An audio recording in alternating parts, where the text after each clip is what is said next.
పేడో తేల్చుకోవాల్సిన సమయం వచ్చేసింది టాలీవుడ్లో కొందరు హీరోలకు. వాళ్ళు హిట్ కొట్టి కొన్నేళ్లవుతోంది. వచ్చే సినిమాలొస్తున్నా విజయం మాత్రం రావట్లేదు.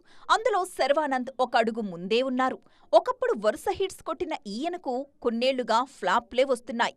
పండక్కి రాబోయే నారీ నారీ నడుమ మురారీపైనే ఇప్పుడు శర్వా ఆశలన్నీ. మాస్ మహారాజా రవితేజ పరిస్థితి కూడా ఇంచుమించు ఇంతే. ధమాకా తరువాత ఈయనకు మరో హిట్ లేదు. వరుసగా సినిమాలు చేస్తున్నాడు కానీ ఒక్కటి కూడా కనీసం 10 కోట్ల షేర్ని అందుకోలేకపోతోంది. తన ఫ్లాప్స్ పై తానే భర్త మహాశయులకు విజ్ఞప్తిలో సెటైర్లు వేసుకున్నారు రవితేజ. జనవరి 13న రాబోయే ఈ సినిమాతో హిట్ కొట్టాలని చూస్తున్నారు మాస్ రాజా. మాచో హీరో గోపీచంద్ కూడా చాలా ఏళ్లుగా హిట్ లేకుండానే ఉన్నారు. ప్రస్తుతం ఈయన సంకల్ప్ రెడ్డి దర్శకత్వంలో సినిమా చేస్తున్నారు. 7వ శతాబ్దపు కథతో వస్తోంది ఈ చిత్రం.